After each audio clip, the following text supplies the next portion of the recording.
Hello and welcome to News Across Nigeria today. I'm Olumide Macaulay. Coming up on the program, President Muhammadu Buhari visits victims of windstorm and fire disaster in Bauchi State.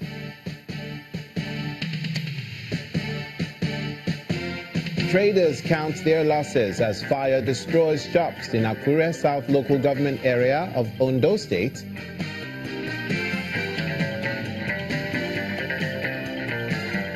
And Kano State holds annual Durbar Festival.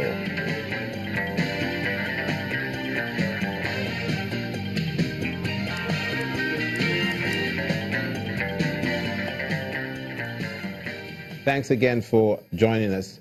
President Muhammadu Buhari is in Bauchi in northeast Nigeria on an official visit to areas affected by the deadly windstorm that occurred last Saturday. The president arrived at the Abubakar Tafawa Balewa International Airport this morning and was received by the state governor, Abdullahi Abubakar, and other government officials. No fewer than 10 persons were killed by the natural disaster and thousands others displaced. Rooftops, telecommunication masts, and trees were uprooted, while some buildings caved in. Apart from the deadly windstorm, Bauchi State was also ravaged by a deadly fire incident at a popular market in Azare, where goods estimated to be worth millions of naira were destroyed. President Buhari had earlier deployed a federal government delegation to the state to conduct an assessment of the damage. And in the northwest, the absence of Justice Gideon Kurada of the Kaduna State High Court has stalled the trial of the leader of the Islamic Movement of Nigeria, Sheikh Ibrahim El-Zakzaki, and his wife for alleged breach of peace and culpable homicide. The Kaduna State government is also accusing him of unlawful gathering and criminal conspiracy. But his lead counsel, Mr. Femi Falana, described their arraignment as an exercise in futility, as he insists that a federal high court in Abuja had granted the accused person bail, which the federal government had failed to obey. He also describes the heavy security presence in the court as uncalled for. Sheikh El-Zakzaki has been in DSS custody since 2015, while his followers continue to stage protests in Kaduna and the nation's capital, Abuja, to demand his release. The court did not sit.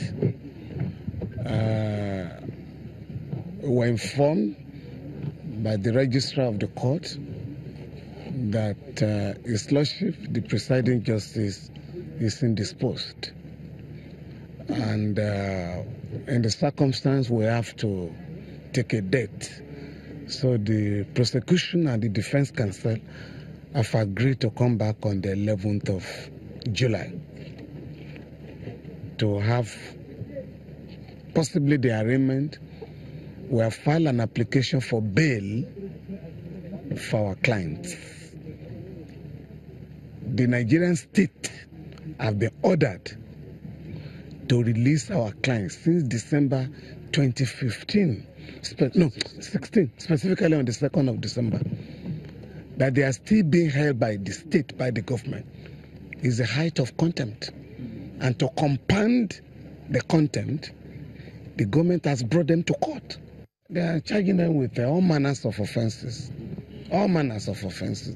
And since those offenses have not been read in court, right, we don't know whether they are going to change their minds.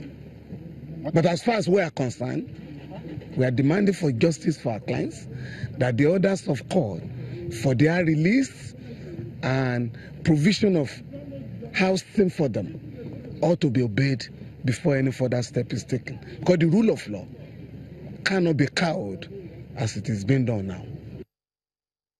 And in the northeast, no fewer than 15 persons have been injured and 2 suicide bombers killed after soldiers foiled an attack on a military market in Maiduguri, the Borno State capital. A statement from the Borno State Commissioner of Police, Mr. Damian Chukwu, says the bombers, who were on board a tricycle, attempted to force themselves into the Mami market on Wednesday night, but were prevented by military officers on duty. He explains that the first bomber went to the gate to buy tickets to access the market, but was shot by a soldier who was on their watch, while the second bomber immediately detonated high explosives in the tricycle. Statement adds that this area has been cordoned off while 3 others injured are being treated at the hospital.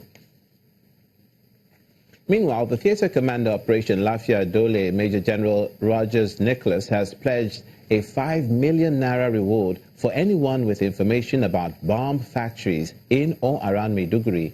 The theatre commander also told journalists shortly after a security meeting with sister agencies and the civilian JTF in Maiduguri that the army is convinced that there is a bomb-making factory within Maiduguri from which and where suicide bombers have been operating.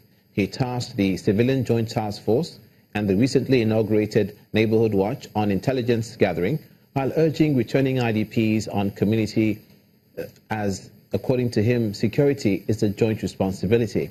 He said more than 35 suicide bombers have so far been taken out by security operatives in the theatre of operations, while at least 25 have been arrested. The theatre commander also assures that the army would assist farmers in ploughing and farmland, but cautions that the use of fertilizers will be controlled to avoid making raw material for producing IEDs available for criminals. Let's go over to the southwestern part of the country now. A fire outbreak in Akure, South Local Government area of Ondo State, has destroyed about 200 shops in the commercial area close to the palace of the traditional ruler of Akure. The Inferno, which is reported to have started at about midnight, burnt equipment in shops amongst other valuables. Eyewitnesses told Channels Television that officials of the State Fire Service arrived late to the scene, and when they did come, they couldn't extinguish the fire because they had no water.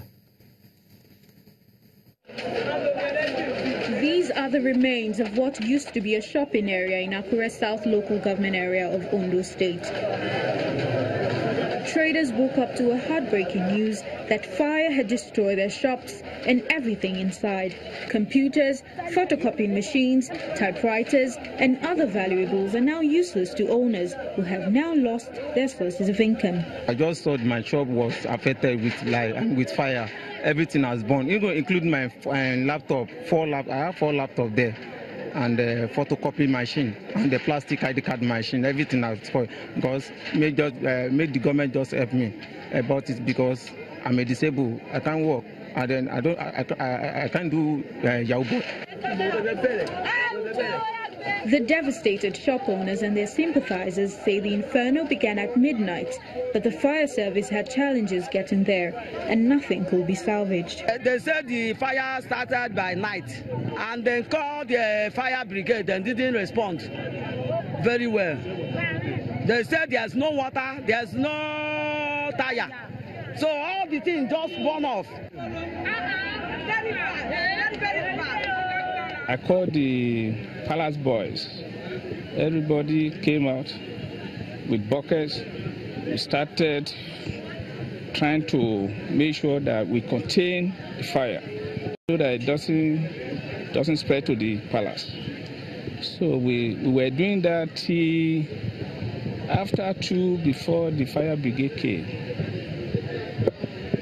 That time, the rate office, the computer shop were raised down to the ground. Thus, a call for help from the state government. We are begging for the government to employ more workers and more securities and all these things to assist the poor people in the country.